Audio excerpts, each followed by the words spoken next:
Alright, this is a brief overview of my 5-gallon tank and what I did. You could actually see the little harkling shrimp over here in the corner hanging out.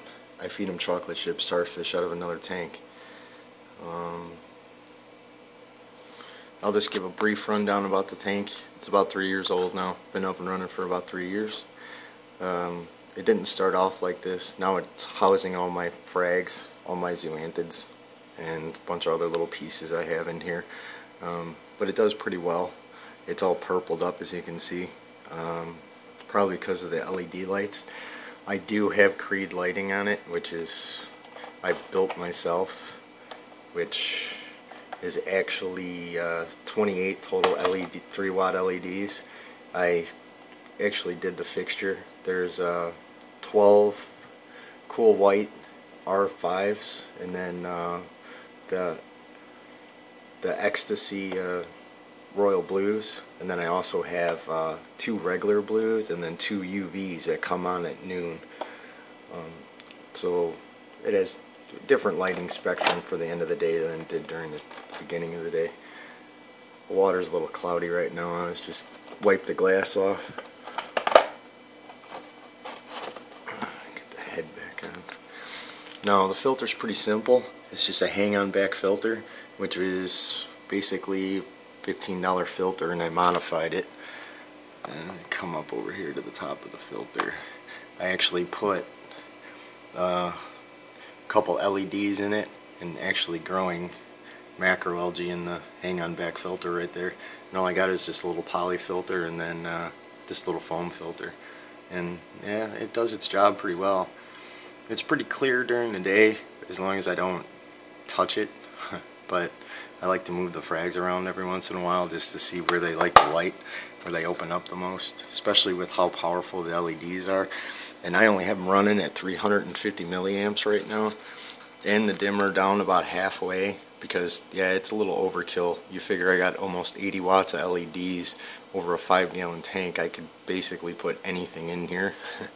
But yeah, the water quality in this thing's normally pretty good, and it gets pretty clear, except I said right now it's a little cloudy because I wiped the glass off, which I don't really have a lot of growth on the glass. It's just I've been working a lot, so I had to wipe it off just to kind of get it clean, just so you could see. I got quite a bit growing in there, and it grows pretty well. My zoanthids actually grow pretty fast. I got some sour apples right here that I started out with 4 about a month ago, and now there's about 13 of them. They grow pretty quick, which I was surprised. And even these guys over here, these guys right here, I only had a couple of them, and you could see they just keep on getting bigger and sprouting more and more and more, which is actually quite intense.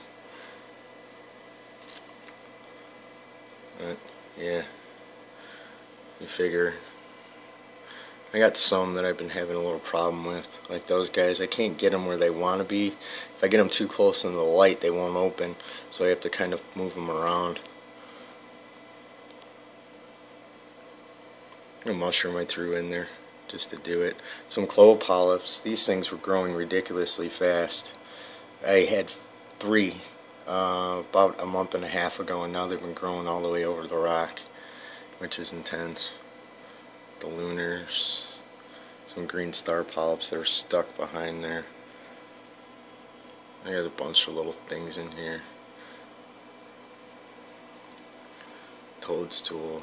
My ricks that I just moved, so they're not happy. Some other little polyps here and there. But yeah, that's just a slight little overview. And I figured I'd show you what I did. And so there's no confusion. My big anemone is actually in my other tank. It's in my 60-gallon that I have. This is just the 5-gallon, which this one I'm proud of, because you could tell by looking at it.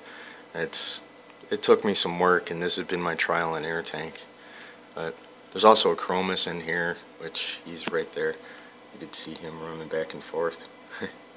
And then I have a little yellow clown goby that's hanging out somewhere, which I can't seem to find him right now.